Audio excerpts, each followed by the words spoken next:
ये अजब सा राज है, ये अजीब बात है। अपना प्यार जब से है, जब से कायनात है। ला रा रा रा रा रा रा, आ हा हा।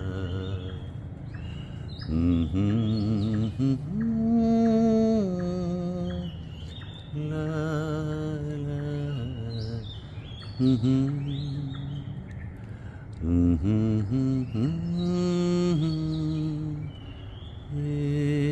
मेरा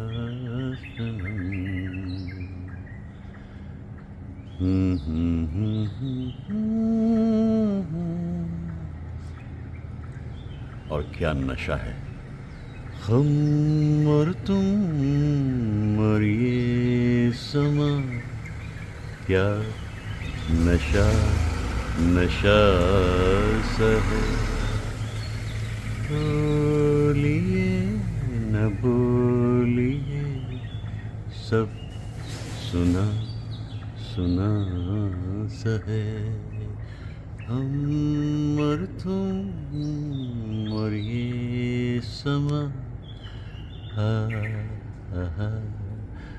परिंदों ने अपने साज तैयार कर लिए हैं, क्योंकि वीनस तो दिख रहा है, लेकिन कुछ ही देर में वहाँ से उगेगा आज का सूरज।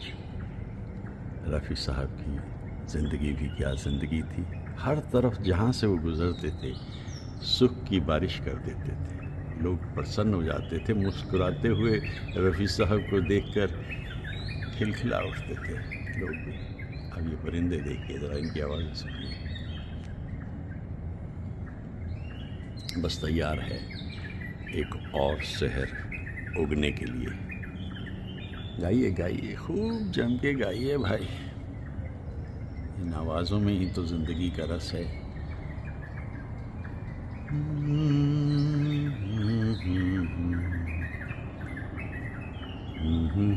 अच्छा, उदासी से दूर रहना चाहिए, ये बात हमेशा रफ़ी साहब यकीन करके कहते थे। जियो तो ऐसे जियो जैसे सब तुम्हारा है, मरो तो ऐसे कि जैसे तुम्हारा कुछ भी ना हो। जियो तो ऐसे जियो जैसे सब तुम्हारा है। ये ज़िंदगी एक बार मिलती है, और इसका एक ज़्यादातर हिस्सा तो हम गुज़रे हुए कल के बारे में सोचकर बिता देते हैं, और एक बड़ा हिस्सा इस उम्मीद में, अरे कल क्या होगा, जो होगा होगा, क्या सोचना उसके बारे में। कल जो होगा होगा, कई सिरा सिरा, whatever will be will be। मैं तो जो इस रोमांटिक पोइट्स को पढ़ा करता था, वो शैली कहते हैं ना, we look before and after and pine for what is not. अरे भाई, जो है सो है, जो सामने है बस उतना ही सच है। अटल वीनस है, परिंदों की आवाज़ें हैं, एक अजब सा रंग दिख रहा है वहाँ जहाँ से उगेगा आज का सूरज। मैं तो इसी ख्याल से ज़िंदगी को बस इत्मीनान से जीता चला जाता हूँ कि जो होगा उसे स्वीकार करेंगे। मैंने रखा है मोहब्बत अपने अफसाने का नाम, मैंने रखा है मोहब्बत, तुम भी कुछ अच्छा सा रख दो अपने दीवाने का नाम।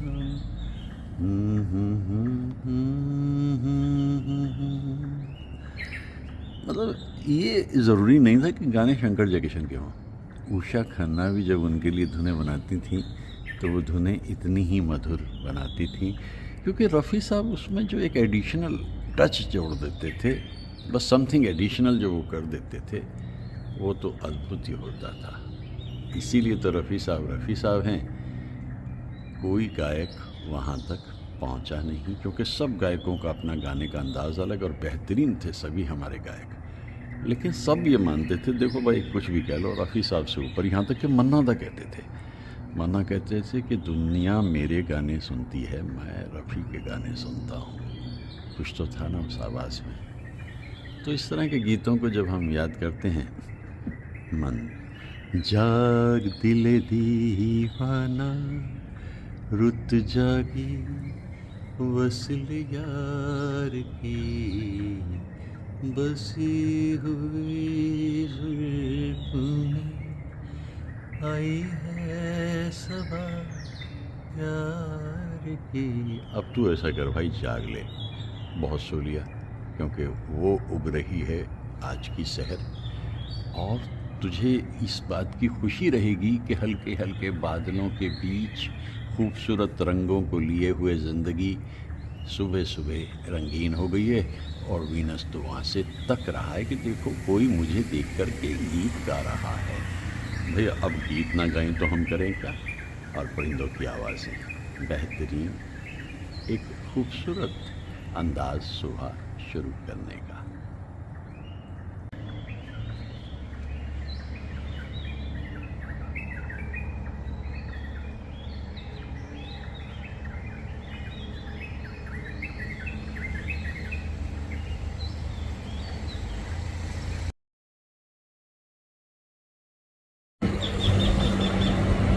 न जाने कौन सी राहें, न जाने कौन सा है सफ़र, सहारे किस के हम ढूंढें कि मेरी दुनिया है किधर। सदा दिल की ये कहती है कि मेरी मंजिल है वहाँ, लहरों पे लहर, उल्फत है जवान, रातों के सहर, चले आओ यहाँ, सितारे झिलमिलाते हैं, तू आजा आजा, मचलती जा रही है हवाएं, आजा आजा, आहा हा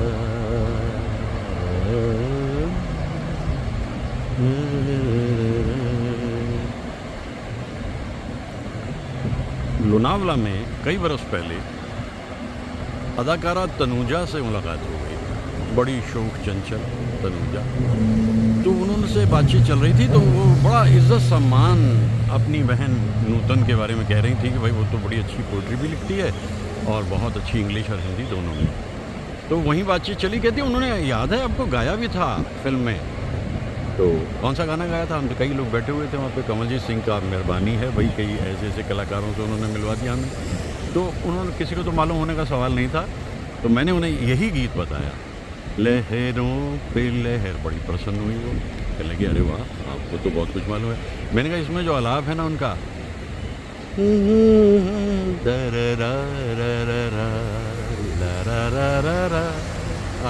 हेमंत के साथ ये गीत। और सुबह सुबह फुक्कट के समंदर पे आके, अभी नींद काफ़ी देर पहले खुल गई, थोड़ा सा दिन खुलने का इंतज़ार कर रहा था और यहाँ आ गया मैं, और मुझे ये लहरें दिखाई दे रही हैं। तो जब लहरें दिखती हैं तो ये गीत याद आना ही था। इसी फिल्म में उन्होंने एक गीत और भी गाया था, ला ला नैना नैना, हा हा। खैर बातचीत होती रही और मैंने उनसे बताया जी बरस तो वो जो भी था 67 के आसपास का, और 14-15 साल की उम्र थी।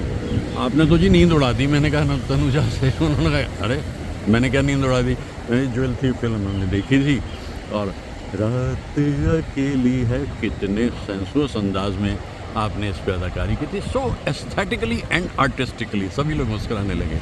तो ऐसे हो जाता है ज़िंदगी में कभी कभी। इन दिनों फुक्कट थाईलैंड की यात्रा मेरे लिए बड़ा सुखद अनुभव है, क्योंकि बहुत बरस पहले यूरोप अमेरिका कर लेने के बाद में काफ़ी अरसे से ये लग रहा था कि ज़रा साउथ ईस्ट एशिया को भी देख लो भाई, यहाँ का क्या सिलसिला है। बहुत मॉडर्न है भाई, ये तो बहुत इतना मॉडर्न है कि किसी भी हाल में ये यूरोप और किसी भी हाल में ये अमेरिका से कम नहीं। क्योंकि अमेरिका के जो दिन थे मेरे वो भी उधर लॉस वेगस है या लॉस एंजलिस है, सैन फ्रांसिस्को, मतलब बंजारों को भी ज़िंदगी कभी कभी मेहरबानी देती है। और यहाँ आकर के सुबह सुबह ठंडी हवा चल रही है सागर किनारे और बहुत मज़ा आ रहा है उस दौर को याद करते हुए। मुकेश साहब ने गा दिया था ना, मेरी दुनिया मेरे सपने मिलेंगे शायद यहीं। मेरी उम्र तक आते आते कोई ज़्यादा सपने रह नहीं जाते देखने के लिए, और अक्लमंदी ये रहती है कि जो ज़िंदगी दे देती है उसे हम कबूल कर लेते हैं। तो इसमें कोई ऐसी बात नहीं, मेरे सपने होंगे यहाँ पूरे या नहीं होंगे कोई फ़र्क नहीं पड़ता। लेकिन लहरें देखकर बड़ी खुशी हो रही है, लहरों का रेला खेला मेला। और वहाँ सामने लता जी ने तो बिल्कुल गा दिया था, चलो सजना जहाँ तक घटा चले, लगा कर मुझे गले। और ये अदाकारी शर्मिला टैगोर और धर्मेंद्र की। तो ये भी बड़ा एक रोमांटिक गीत है, हर युग में मेरा पसंदीदा गीत है। तो सुबह सुबह जब मैं यहाँ आ गया हूँ तो यहाँ आकर के मुझे बड़ी प्रसन्नता मिल रही है इन लहरों को देखकर। और आज रात है बुद्ध पूर्णिमा, यानी ये सुबह है 12 मई की। और जब बुद्ध पूर्णिमा है तो इधर साउथ ईस्ट एशियन में तो बुद्धिस्ट सबसे ज़्यादा हैं, तो उनके लिए स्पेशल प्रोग्राम हो रहे हैं। तो आज बुद्ध पूर्णिमा के दिन ज्वार पे रहेगा सागर भी। कुछ ऐसा होता है, चांद का जो असर अगर मेरी ज़िंदगी पे होता है फुल मून का, पूर्णिमा का, तो सागर पे भी बड़ा असर होता है इसका। और क्या उछाले लेता है वो, क्या उछाले लेता है। कल कुछ आइलैंड्स मैंने किए थे, जो कार्बी एक बहुत इम्पोर्टेंट जगह है, वहाँ से 4 आइलैंड मैंने किए थे। और वो जो नेविगेशन किया बंदे ने भाई, समंदर को इतने दिनों के बाद इतनी अंदर तक देखा, इतनी अंदर तक। वो 4 जो आइलैंड हैं वो बड़े खूबसूरत हैं और बड़ा मज़ा आया इस रफ्तार में। मतलब समंदर कितना विशाल है, कितना गहरा है, और इसकी गोद में न जाने कितने जहाज़ गुम हैं, कितने अफसाने गुम हैं। ये मैं अंदर जब था तो सोच रहा था मोटर बोट में बैठे हुए। एक और खूबसूरत सी शहर है, और नींद में अभी थोड़ा इधर दहर है, क्योंकि देर तक चलता है सिलसिला यहाँ पे भाई। नाइट लाइफ बड़ी ज़बरदस्त है यहाँ की, कोई सोता ही नहीं 2-2:30 बजे से पहले यहाँ पर। मैं तो खैर अपना आराम से 9:30-10 बजे सो करके सुबह सुबह इतने खूबसूरत मंजर पे आ गया। और देखिए क्या लहर, ला ला ला ला ला रा रा रा रा रा रा।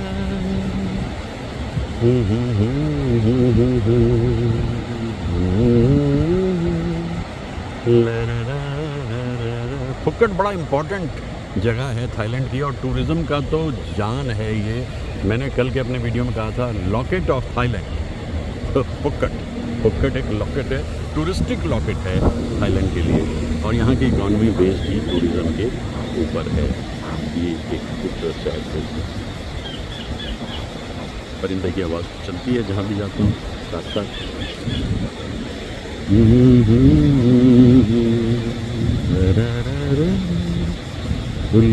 अब इतना खूबसूरत ये सोच याद आ गया। तो दिन तो खूबसूरत बीतेगा ही, और घटाएं छाई हैं, बारिश होती है। कल रात भी बड़ी बारिश होती रही। और भाई थाईलैंड का क्या कहना। और फुक्कट भाई तुम तो कमाल हो, मैं तो यहाँ पहली बार ही आया हूँ फुक्कट में, और बड़ा मज़ा आया।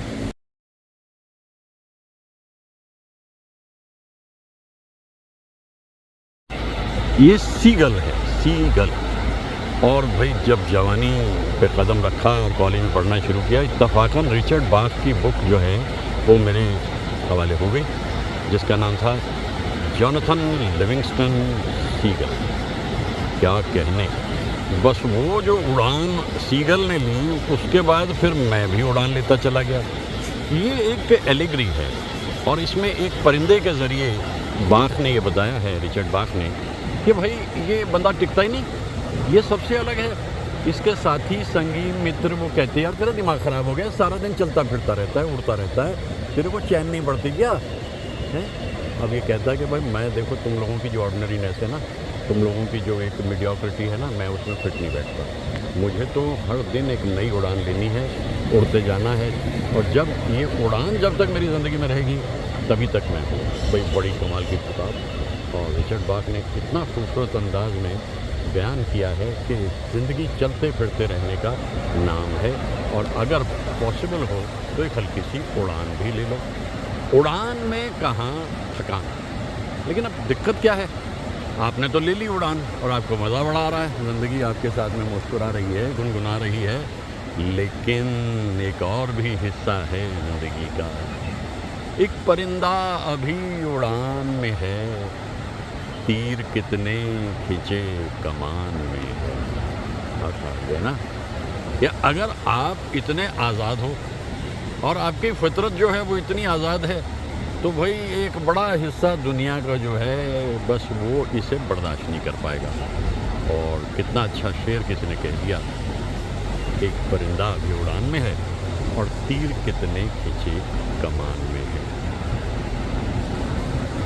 सच ये है कि परिंदा और उड़ना चाहता था, उफ़क़ ही रह गया खुद में सिमट कर। वो तो भी और उड़ना चाह रहा था, लेकिन अब ऊपर जाकर के उसकी भी तो ऊंचाई जो है उसकी भी कहीं ना कोई हद होती होगी। तो एक परिंदा अभी उड़ान में है, परिंदा और उड़ना चाहता था, और मेरी ज़िंदगी पे आज तक इतना असर रहा है उस पुस्तक का कि मैं रिचर्ड बाक का धन्यवाद करता हूँ। क्या दुनिया दी उसने सिर्फ यही बताया कि it is better to burn out than to rust out.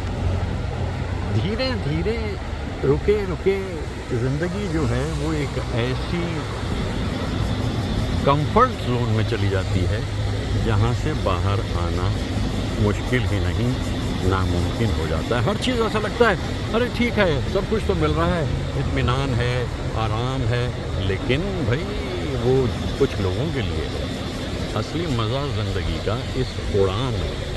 लेकिन फिर वही बात कि चॉइस आपकी अपनी अपनी। और इन परिंदों की आवाज़ें मुझे बड़ी खूबसूरत लगती हैं। सुबह सुबह जब मैं इधर की तरफ आ जाता हूँ, जंगलों में चला जाता हूँ, ओ पंछी प्यारे ला रा ना ना ना, आप समझ गए ना साइंस प्यारे कौन सी बोली बोलता क्या है। तो बताता है कि देखो भाई तुम्हारी समझ में आना नहीं, तुम इंसान बड़े अलग तरह के लोग हो। और हम परिंदों की खासियत यही है कि परिंदों का मज़हब तो देखिए, इसमें रश्क नहीं होता। कभी मंदिर पे जा बैठे, कभी मस्जिद पे जा बैठे। उस दिन मैं वाघा बॉर्डर पे बैठा था, वो जो अमृतसर से लाहौर की तरफ सड़क जाती है ना, जो आजकल बंद है। तो वहाँ मैंने देखा कि बड़ी सख्ती थी, कोई इधर से उधर नहीं आ सकता, ये नहीं हो सकता। और परिंदों को मैंने देखा, सरहद पार के परिंदे इधर और इधर के परिंदे उधर। तो भाई ना उन्हें वीज़ा की ज़रूरत, ना उन्हें पासपोर्ट की ज़रूरत। क्या ज़िंदगी है इन परिंदों की, जहाँ चाहता है मन वहाँ चले जाते हैं। और काश ये सरहदें ना होती, काश फिरंगियों ने अपने खेल ना खेले होते, सचमुच दुनिया कितनी खूबसूरत होती। और अब कहीं कोई किसी के विरुद्ध, कहीं युद्ध, और कितना कुछ हो जाता है अवरुद्ध जब हालात इस तरीके से बनते हैं। अब ये भी ज़िंदगी है। अच्छा, आप क्या समझा सकते हो? आप अगर अपने आप को समझा लो तो वही बहुत है ना। तो मुझे तो सिर्फ यही समझ आया कि ये दुनिया इतनी खूबसूरत, और बनाई भी सिर्फ इसलिए गई थी कि इतनी सुंदर दुनिया को जाओ भाई मैं तुम्हें भेज रहा हूँ, किसने, जिसने भी परवरदिगार ने, भगवान ने, उसने भी कहा जाओ वहाँ जाकर इसे और खूबसूरत बना दो। खूबसूरत ये तो रहने लायक भी नहीं रही, लेकिन फिर भी कुछ कुछ तो है ना इस दुनिया में। मेरे महबूब तेरे दम से है दुनिया में बहार, वरना इस गम से भरी दुनिया ये क्या रखा है। बस वो एक ख्याल ही तो है, और उस ख्याल की एक ताजगी है, उस ताजगी के अंदर जीने का मज़ा है। और अगर जब तक वो ख्याल ज़िंदगी में रहता है तो फिर मुस्कुराहट भी है, जगमगाहट भी है, और सरसराहट भी है, हल्की हल्की सी, सब कुछ है अगर वो ख्याल मन में रहता है। धुंधलाई सी शहर है ये, क्योंकि आसमान पे बादल छाए हैं, मिस्ट हो गई है, और समंदर किनारे आकर के इन दृश्यों को देखना एक सुखद अनुभव तो है। कहीं भी जाता हूँ इन्हें कैप्चर कर लेता हूँ, क्योंकि मैं जानता हूँ all good things come to an end someday. कोई ये सोच बैठे कि कुछ मुस्तकिल है, मुस्तकिल दुनिया में कुछ भी नहीं। आदमी ठीक से देख पाता नहीं, और पर्दे पे मंजर बदल जाता है। आप सोचते रह जाते हैं, अरे ये क्या हुआ, ये क्या हुआ, कैसे हुआ, कब हुआ, क्यों हुआ? इन सवालों का जवाब कभी ज़िंदगी देती नहीं। तो समझदार वही इंसान जो सुख के लम्हे मिलें उन्हें समेट ले, और इन सुख के लम्हों को याद करके जो दुख के लम्हे आते हैं उनको जीना आसान हो जाता है, क्योंकि कहता है मन, हाँ वो कुछ दिन कितने सुंदर थे, थोड़े थे, मुख्तसर थे, लेकिन कुछ दिन। जो खुशी है वो ज़िंदगी में कम ही होती है। खुशी तो 2 गज की ओढ़नी है, और गम एक दोशाला है, लंबा चौड़ा दोशाला। सिमट के रह जाता है इंसान इन दोनों के बीच में।